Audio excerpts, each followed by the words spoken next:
Today, we're diving into a really powerful idea.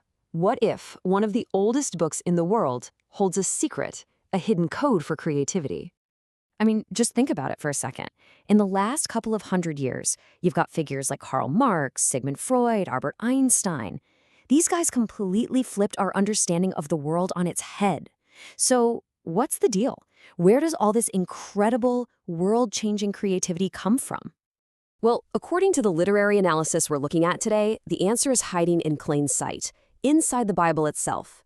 The claim here is pretty bold, that the Bible isn't just a religious text. It's actually a kind of cultural code, almost like a blueprint for creativity that's been shaping its readers for thousands of years. All right, so let's get into it. To really get this argument about creativity, the analysis says we first have to go back to the beginning, and I mean the very beginning. We need to understand how the nation of Israel was actually formed in the first place. So our story starts in the ancient Levant. That's basically modern-day Israel and the surrounding area.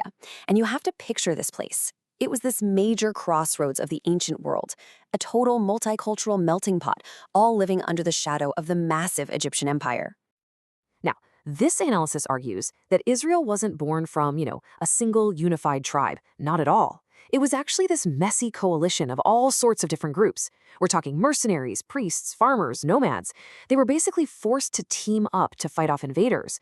And out of all that chaos, this one mercenary, a guy named David, eventually grabs the throne for himself. But here's the thing. King David had some huge problems. 1, he had no real legitimacy. 2, his people weren't unified. And 3, they had no shared identity. So what does he do? Well, the source argues his solutions were just politically brilliant. First, he introduces a patron god, Yahweh. Then, he builds a central temple to bring everyone together. And, this is the most important part, he sponsors a national story, the Bible. The goal? To create a single, unifying mythology for his brand new nation. Okay, so this is where we pivot. We're shifting from history into literary analysis. Because the argument is that the secret, that creative code we've been talking about, is hidden right there in the Bible's very first book, Genesis. Right, so think about the Garden of Eden. You've got two really important trees, right? There's the tree of life, which gives you immortality. It's kind of static, perfect, but unchanging. But then there's the tree of knowledge, and it offers something totally different. The ability to learn, to make mistakes, and to figure out good and evil for yourself. The analysis says that is the very heart of creativity. It's a process of becoming, not a state of being. And then, of course, God gives that famous and famously confusing command. But of the tree of the knowledge of good and evil you shall not eat, for in the day that you eat of it you shall surely die. But what does that even mean? You shall surely die. Is the fruit literally poison? Is it a threat? Do this and I'll smite you? Or, and this is what the analysis suggests, is it something else entirely? Is God almost, daring them? Setting up a test to see if they'll pick the tough path of creativity and free will? That confusion, that ambiguity, it's the whole point. It forces you, the reader, to argue about it, to interpret it. And if you look at it that way, the hero of the story isn't Adam, who's pretty passive through the whole thing. The hero is Eve. She's the one who listens to the serpent, weighs the options, and then makes a conscious, active choice to go after knowledge. You could say she's the very first creative thinker. And this isn't a one-off thing. The pattern keeps going. Fast forward to Abraham. God tells him he's going to destroy the city of Sodom. And Abraham doesn't just say, okay, you're the boss. No way. He stands up and argues with God. He challenges him. He haggles with him, trying to save the city. So here's the big takeaway from that. The ideal relationship with the divine isn't about blind obedience. It's framed as a partnership, one based on debate and questioning. And that sets up a whole cultural model where no truth is absolute, where everything is up for debate. I mean, that's the perfect environment for creativity to flourish, right? And this idea of creatively interpreting the truth, it doesn't just stop with God.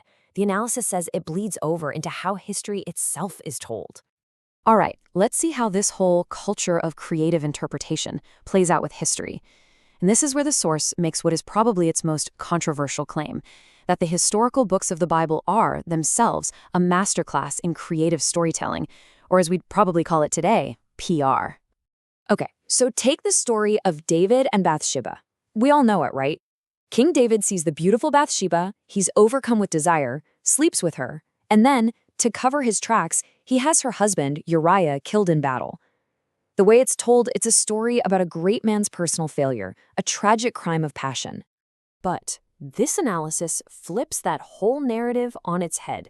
It suggests Uriah wasn't just some random soldier. He was David's most popular and therefore most dangerous general. Remember, David took the throne by force. He would have seen a guy like Uriah as a huge political threat. So from this angle, Uriah's death wasn't about covering up an affair. It was a cold-blooded, calculated political hit. And marrying Bathsheba, that was just the final power move to show everyone who's boss. And this is such a perfect example of the source's main point. The Bible isn't just reporting what happened, it's spinning it. The goal was to take a political assassination and reframe it as a crime of passion. It turned David from a ruthless tyrant into a flawed, relatable poet king, making him a lot more like that complex, forgiving, self-doubting God we met back in Genesis. So, where does that leave us? What does a story about political spin have to do with Eve arguing with a snake or Abraham haggling with God? Well, this is where it all clicks into place. See, according to this analysis, the real lasting power of the Bible isn't that it's a rule book. It's not a list of divine commands or absolute truths you have to follow without question. Actually, it's pretty much the exact opposite. Its real power is that it's a library of complicated, messy, ironic, and endlessly debatable stories. These stories don't hand you easy answers on a platter. They force you. They demand that you get involved, that you interpret, that you argue, and in the end, that you think for yourself. And that right there, that's the engine of creativity. It's a way of thinking that doesn't just accept the world as it is, but questions it, reimagines it, and tries to build something new. So I'll leave you with this final thought. What's more powerful? A story that gives you all the answers, or one that forces you to ask your own questions?